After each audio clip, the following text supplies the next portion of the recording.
বাগেশ্বরীর জয় হোক। সকলেই তোমার শরণ নিলাম।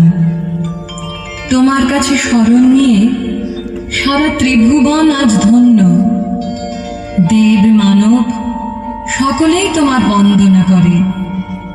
নবরসের মাধুর্যে কাব্য মুখরা দেবী, তোমার রুচি সৌন্দর্যে সব কিছু ভরে দাও।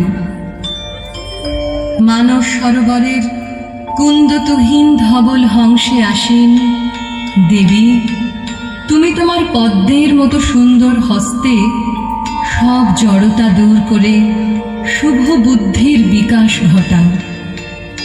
ললিত কলা এবং জ্ঞানের অধিষ্ঠাত্রী, বিনা পুস্তক ধারিণী দেবী, তোমার চরণ পদ্মে আমাদের প্রার্থনা, গ্লানিরূপ বিষের অধিকার থেকে আমাদের ত্রাণ করো। হ্যালো, দেবী সরস্বতী মায়ের আশীর্বাদ সবার মাথায় থাকুক। আমরা যিনি ক্যামেরাম্যান রয়েছেন ওনার উদ্দেশ্যে বলছি, আমাদের এই টিমের যিনি টিচার তার একটা স্টিল পিকচার হবে, একটা দয়া করে একটা পিকচার নিয়ে নিন।